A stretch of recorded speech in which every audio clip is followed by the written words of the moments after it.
Hi everyone, this is Michelle from the snooZze Clinic and I'm back after a long while.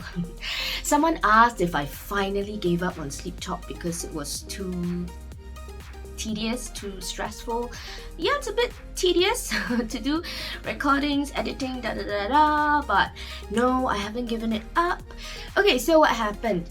Okay, so due to the Omicron surge, I think a lot of us, be it patients, be it the guest speakers, or myself, it was always one or the other who had someone around us who was infected by the virus.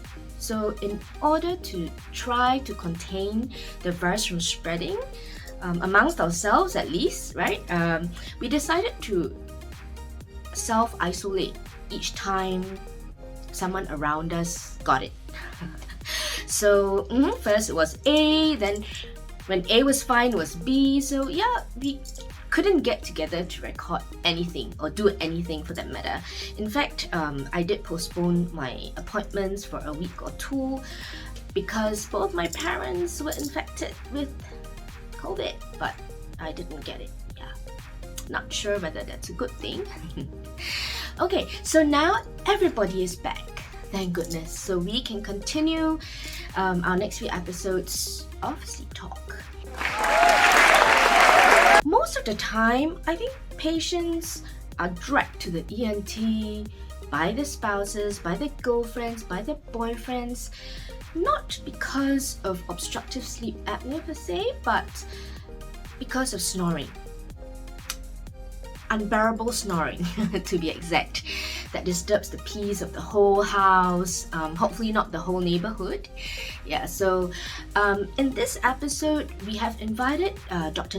Tuan, who is from my ENT Specialist, that's located at Mount Novena, as well as Fair Park Hospital. We've invited him to speak to us or tell us more about snoring and how dangerous snoring can be, or whether it's just a harmless sound. Yeah, so let's see what he has to say about snoring. Snoring is one of the symptoms that we look at when we are assessing a patient for obstructive sleep apnea, but it's only one of the symptoms.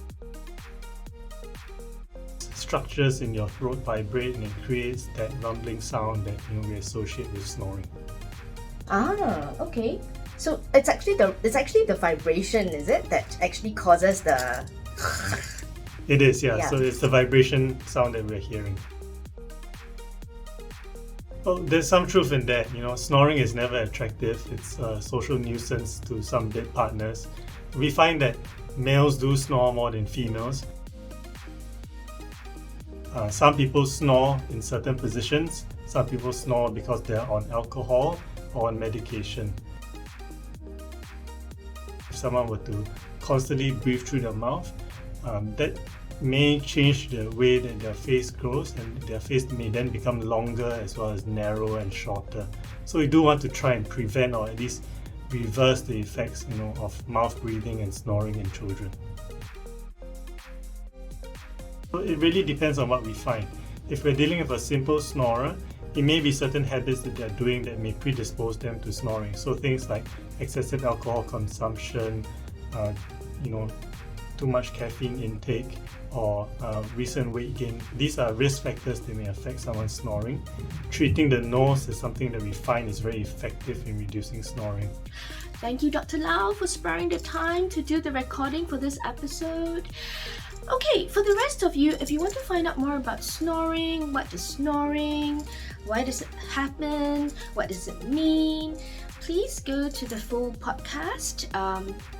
Listen to the full recording to get a better idea, because I think Dr. Lau has done a really good job in explaining the A to Z of snoring.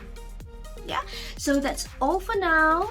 Take care, guys. I'll see you soon. Bye.